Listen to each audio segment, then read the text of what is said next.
Good afternoon and welcome back to Growing Together, episode number 14. Today we have a really good friend, co-worker, outreach administrator, outreach... And Pastoral Care. In Pastoral Care, Yes. Linda Black. How you doing, Linda? I'm great, and it's good to be here. It's nice to be here doing this podcast with Emmanuel. Thank you so much for being here. I'm just, there's a lot of stuff that we have talked about before, why your call, right, to church, why you work in outreach and pastoral care, what are those connections with your faith journey, and I'm really interested to work with you today, so thank you to be here. You are welcome. So Linda, let's start with this. How people would describe Linda Black? I think people would describe me as a caring person, a good listener, someone who loves being with other people and loves family.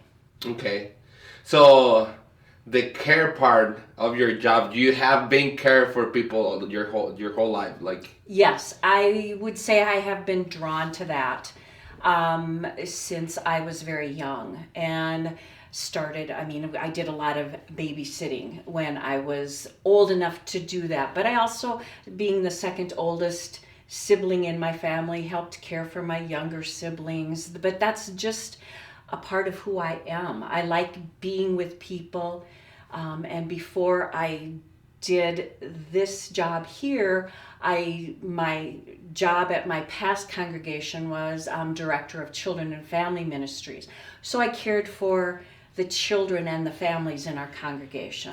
So it's just always been a part of me. Okay, so you're the second to first? So you're the second oldest in your family. How many siblings? I have 4. I have 3 sisters and 1 brother. Okay. And you were the oldest woman? Nope. No, the second. I have an older sister. Okay. Yes. Do you think when you were older, and maybe this is something that other people in their families experience, did you took the role of the mom for some of your siblings? I would say probably I did. My older sister did some of that too. But I probably did it in a different way than she did. She, because the oldest in the family always has some of those more responsibilities, being the responsible, the leader, the outgoing. But some of that definitely fell into who I am, into my character. Well, that's really interesting. And so you went to college, right? I know that you went to college. And what was your degree? My degree was a double major in theater and religion. Double major. It was, when I started college, my plan at that point had been to go immediately to seminary afterwards. Okay. And I just throughout college, I loved acting. I loved learning how to be in theater, how to build sets, how to do lighting, how to direct, how to do all of those things. And I loved my religion courses. But something didn't feel right, or I was just ignoring my call at that point to go on to seminary. But I started working in child care. I moved up to the Twin Cities after I graduated and started working with children, caring for those children in a daycare setting, and I loved it. I went to graduate school at the University of Minnesota in child development, and worked in child care for a long time. My children were born, and at that point I said, okay, God was nagging at me again and said, you're kind of ignoring what I want you to be doing. And at that point then I quit working and went to seminary. Okay. So why do you think, there's these stories about there's this goal and I ignore it Yeah. I didn't feel something like it feels right, but at the same time, I didn't want it to do. Why do you think like we ignore that call from God? Do you think it's like fear, or what do you think is that? I think some of it is fear, and I think some of it is just not listening. We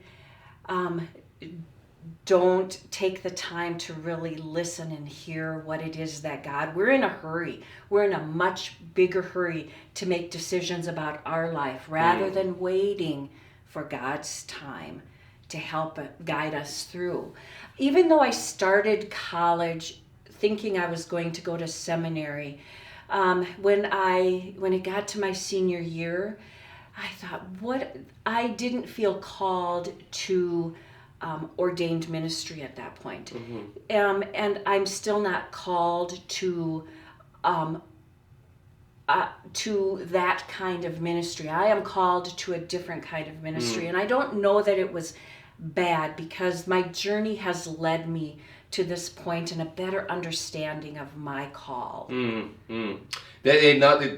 we say call, right, we usually think about like, I'm gonna be a pastor, oh my God, right? Like it's something that like, maybe like it's call is a huge word, right? It is, yes. But sometimes it's just like, we're called to do God's work, right? Yes. But doesn't need to be in a pastor way, right? It doesn't need to be as a pastor called, and here in the ELCA church it's called to word and sacrament. Okay. And that is what a pastor's call is. And it doesn't have to be. I think we're all called to different vocations and to do God's work in different ways in the world, whatever that is that God has gifted us with. And you know what I'm thinking, just like listening to that is like, if you're saying everybody's called, right? We've been called by Jesus because Jesus told us like, love one another as I love you, right? Maybe I'm saying it wrong. I don't know. No. That's what I understand, right? But like, that's the call, right? Love your neighbor. Love, that's the call for everyone here in this earth, right? If you go a little bit more into, or a little bit more deeper to that call, I think that's when you start to like, get to that point of like outreach or like pastoral care and all that stuff, right? But it doesn't need to be like call pastor, right? I think that's what we're afraid of. Yes. Pastors have that special call to shepherd and lead a congregation to help people grow in whatever that call is that they have in their life, so that we're all able to do God's work out in the world. So Linda, so you go to college, you feel the call, you don't hear the call, or you don't go to that call, right? Yes. Yeah. You start to work with kids, and then your first congregation where you were there, you work with kids, right? Right. You were children, youth, and family ministry. Yep. How was that for you, right? How that experience, it was hard. What was that? It was a perfect fit for me, especially at that time in my life after having just spent years in daycare working with children and families. And the church had the program, the children and family program in the church had been struggling with growth. And so it was a great opportunity for me to go in and talk with the families to see what it was that they wanted for their children. And so we were able to develop a whole program that encompassed the whole family. And we were able to do a lot of intergenerational program, having a family camp for a week up in northern Minnesota every summer. It was a great experience for me. I'm jealous. It was a wonderful experience for me, but I knew when I left and when we moved out here that I was ready to move on to something else. And we came out here for Joel's work, and I didn't have a job, and I spent some time thinking about what it was that I was going to do here in Rapid City. And just, we became a part of this congregation, and I talked with Pastor Bruce a few times, and when he, approached me about doing pastoral care here, I thought, oh wow, that's something that I had never thought about. But Yeah, I love doing pastoral care, and it really is a part of who I am. I mean, we need to make sure that we all care for each other in our congregation, but then the outreach in our community too. So let's cut that part, right, and Okay. say pastoral care, right? When me as my first understanding is pastoral, right? Yes. You need to be a pastor, care, right? And that's what I would think that our pastors do, right? They do it. I'm not saying that pastors don't do it, like they do it, They right? do it, yes. But what it means to you, like, right? Like your call is not being a pastor, and your there's not a title, right? But what is pastoral care? What is more? Just the name is something, but what it means to do that? What is pastoral care? Well, it's caring for our congregation. And so I spend a lot of time visiting people one-on-one, and I love doing that. This past year has been very hard on Pastoral Care Ministry because we had to stop doing a lot of those individual visits. Even, the nursing homes, the retirement villages, we weren't allowed. They're starting to open up so that we can go in by appointment. I also have a grief support group caring for those who are grieving. The Caregiver Ministry, that was one thing that, looking at the congregation, we had a lot of people who are caring for loved ones and they need support.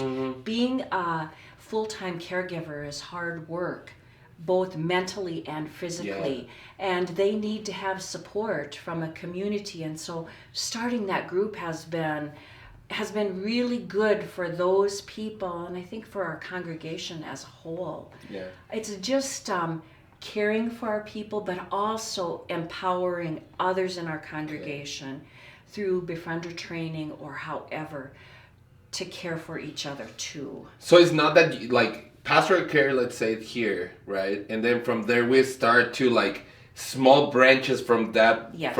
Right? And there's caregiving, there's soup sisters, there's Soup all sisters, all yes. these small ministries, right? Yes. But at the end, all of them come to this, right? Yes. And none of them are pastors. Maybe you have retired pastors over there or something, right? But how hard is for you to train those people, or do they understand what is their job, or how that works? I have done several befriender training, and that has been, shortly after I started, I went to a befriender training. It's learning how to be a good listener. And so I have brought that back to the congregation. And while it has been embraced somewhat, it hasn't as fully as I had hoped. And I'm hoping now that maybe after COVID, people will realize that maybe I do need somebody who can just come and listen to me. It's just being a listening presence. Not everybody has that gift to sit and listen. And so the training is about just being an active listener. And we also have people who did hospital visits. And there were some that people would write notes and say, oh, this person visited me in the hospital. It was so wonderful. That is another aspect of having people in the congregation involved. And I think with pastoral care, it isn't attractive to everyone because not everyone is drawn to that kind of ministry. And it seems like it's exhausting, right? It can be very exhausting. And we use a terminology in befriender training. You have to empty your cup before you go in to visit someone. You have to have room in your cup or in your psyche, whatever, in your body to take on whatever it is that they're telling you. So yesterday I did 3 visits, and between each one I had to sit in my car, empty my cup, say a prayer before I could go to the next one so that I had room. That's just part of it. It seems like or whoever does this with you, right? They're vessels. Yes. Right? Yes. And then they take all that like those feelings, that like sadness, that everything, and put it to God's hands, right? Like exactly. That's a great way to describe it. Yes. Well, it's a hard work, right? Receive all those feelings, right? Humans are like can receive a lot of things, and then after the day you feel like, oh, I'm tense. I feel, Yeah. You take on a lot, but you let it go. You hand it over to God, as you said. Yes. And people just need someone to hear them. Yeah, for and sure. we're not always, we don't live in a society where we tend to listen. We're fast. Fully listen right. to people, yes. We don't have time to listen. We just Right. need to be moving all the time. Yes. And I think that's something that we have lost. Just Yes. take a moment, Yeah. recenter, and be like, what is God telling me at this point? What's, Yes, Yeah. yes. As we go on our faith journey, we like to speed through quickly rather than stopping and taking time. Yeah. So you feel the call for pastoral care, and then how the outreach part of your job start to work. Like when that happened, it was the first thing that you start to do, right? Outreach, actually, when Deanna left, I took over the outreach ministry. Okay. And that kind of, I think outreach and pastoral care fit together. Okay. They're both part of caring for people. One within our congregation, one outside of our congregation. And while we think about outreach, as we've thought about it a little differently than I think in the past than we will going forward.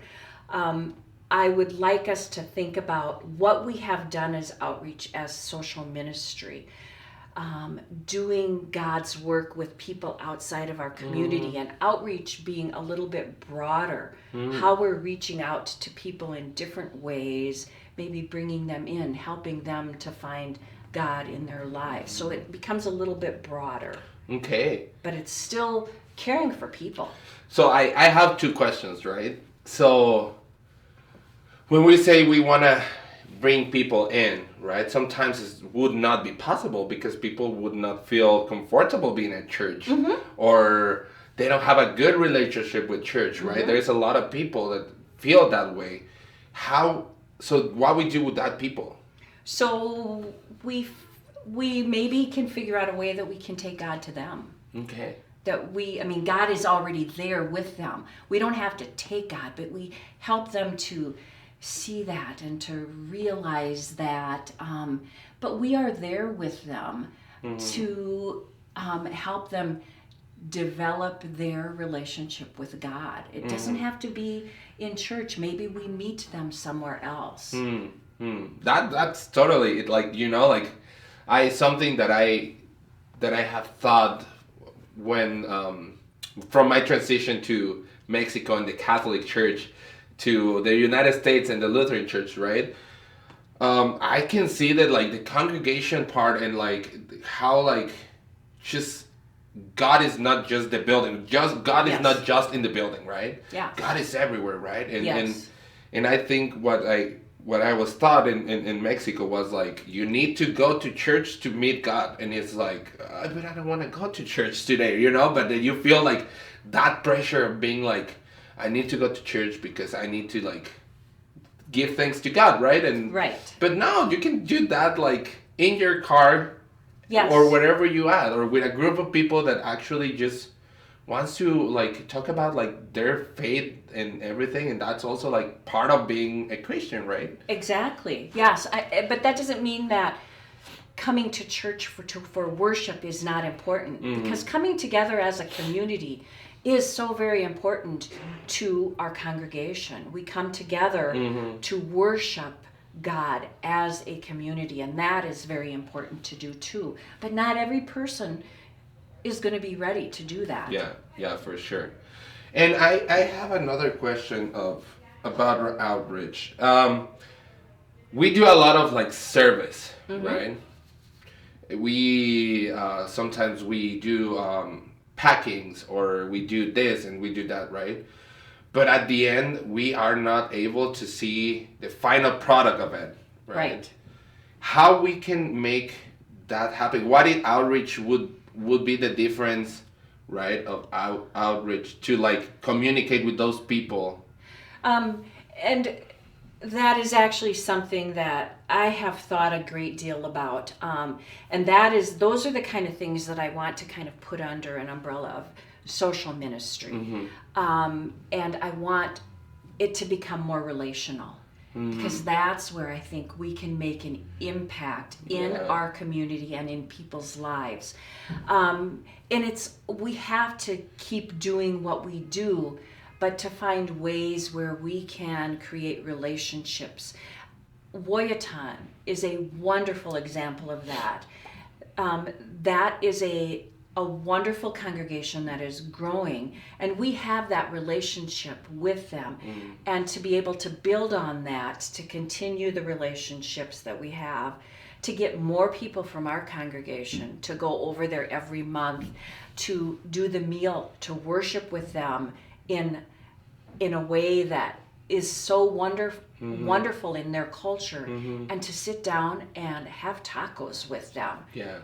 That's an example of building relationships that we need to, I think, be more intentional about. It's just that's what I think. Like we can pack as many meals, or we can like do and all those these are things. Important. Yes. But at the end, like, what would be more impactful, right? We did all this, and then we go outside and be like, hey, this is for you. Like, oh, thank you so much. And then you like have a conversation with that person, or do like, like send them many, many miles away. I'm not saying that's wrong. That's a wonderful thing to do, right? Like, there's all everything, it helps. But I think sometimes we miss that one-on-one relationship with the people that is needed, right? And it's hard. It's hard to sit down with someone, right? We don't know. But they have welcomed us, and they love having us come. And I would love to be able to have more people who have gone for the first time are really amazed at being a part of their worship service, at just being a part of that community. And now that they have started to eat there again rather than just taking the tacos home, it's a wonderful opportunity for us to go out and sit with them at the tables and do that. So, for example, that Woyatan ministry, when that happened? We started partnering, was it going on 3 years ago, I think. We started because they serve a meal every Sunday and so we just said we will do one meal a month with them, and we have started to partner with them that way, and now to see what we can do to help them as they open the community center there. And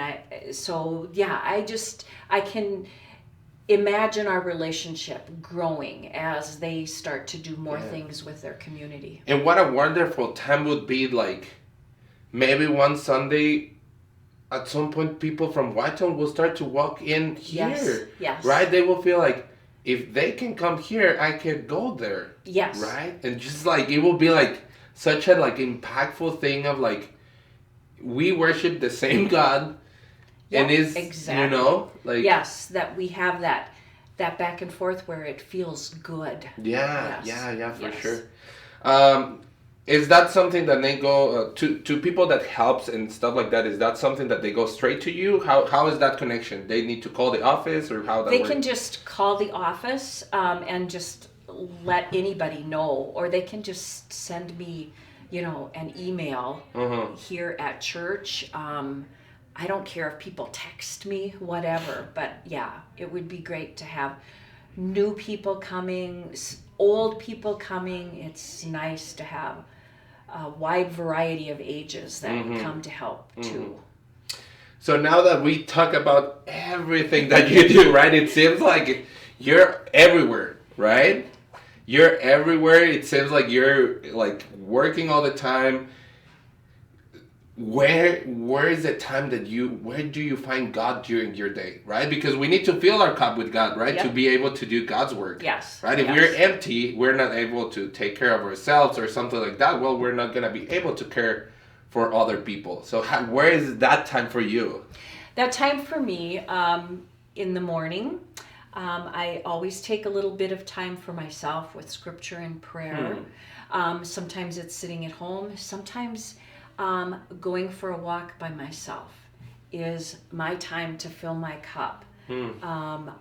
I love to walk, and when I am just out by myself, that's really can become a really deep prayer time for me when I am just out walking. Hiking, I love to hike, and that it brings me a lot of peace. When I am out hiking and I can just be out in nature and see God's creation there. Those are ways that I am able to just fill my cup. I also go home every day, and I have a husband who listens to me, so I can empty my cup that way too. Yeah, for sure. Linda, before we go, right, we can keep talking and talking and talking. I have more personal questions. Okay. Right. And I would like you to share if that's possible. Okay. The first one is for what in your life you feel the most grateful? I feel the most grateful for my family. My family that I was born into, because I grew up on a farm, and my dad's parents lived on the farm too, and they would have their devotions at every meal, and I remember going and having meals with them and taking a part in that. But the foundation that I was given and my love of God and how my relationship began with God in my family. My parents, church was important to both of them. They taught Sunday school. They did everything. They made sure that we were there unless we were sick or something. But that was important to them, and it became important to me. I loved going to church as a kid. I would go home and I would play church. I mean, how weird is that? I would, pretend, that we would, we would sing. I just loved that. And that's, but now my family that I have, I'm so grateful for my children, for the spouses that they have, for my grandchildren I have. It's just my family. That's wonderful. It seems like since the beginning you were put on this path of being a God's worker, right? When I look back on it, yes, when I finally went to seminary, yes, that call came very early for me. A call to ministry of some kind. Yeah, yes. That's good. Yeah. Do you think younger you would be happy with what you have become? I think so. Younger me, I didn't really have any. Any definite ideas until when I was in high school, because I had so many wonderful, impactful people in my life but yes, I think where I have come to at this point in what I do, I think, younger me, no matter what age I would have, you're thinking back to me, would be happy with where I've gotten. That's good. That's good to know. It's just like, it would be good to see younger you and be like, everything is gonna be okay. Yeah. Right? Yes. Like sometimes, just when you're youth, you feel so pressure, and like at this time of life, where like our kids are like, we need to make money, we need to I need to be, just like something just like that. Something, and I was never, I've never been the type of person who stressed about a lot of that. I've always been pretty easygoing, even though I felt pushed to succeed in different ways, but I never felt pushed to be something. I just kind of always felt like, okay, let's wait and see where my path is going to go. You took it easy, right? Well, in some ways, but in some ways not. No, I wanted to be a good student. I wanted to be successful so I could get to the next point, but I didn't push myself with a specific end goal. Okay, that makes sense. That's smart, right? I don't know if it's smart or not. It's just who I was. And during your day, right? Let's say today you're gonna be done with work. What is that time of the day that you feel the most at peace? When I feel the most at peace is when I go home and I can sit for a little bit before I start to make dinner. I need to take a half hour where I just sit and I let everything go. And if I don't have that time, I really feel it later.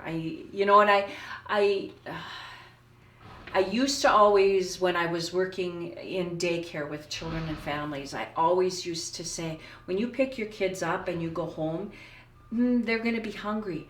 But make sure if you need a few minutes for yourself before you dive into making dinner and getting into everything the family needs, that you take that, because you're going to be a much better parent if you take that time that you need for yourself. So I've learned to do that myself. Okay. Do you go and review everything that you've done, and it's just, or is that time of like? It's a time to just not to think about what I did during the day, but to think about myself and how I am feeling. Okay. Yeah, just to kind of get in touch with myself and to empty my cup until That's good. Linda, thank you so much for being here today. It's been a wonderful time. I think like this opportunity just let me be able to understand you more, and just like this, I think like even we work good together now that we have like this, like we will work better and better and better, and I'm looking forward to work with you. So am I. Yeah. All right. Thank you. Thank you. And guys, thank you for listening to us today. Make sure if you want to try that ministry for Wyattton, contact Linda, right? It's a wonderful, wonderful time over there. You will be amazed of how powerful that worship it is. You will have a lot of fun also. And make sure to try it. And we'll see you next time.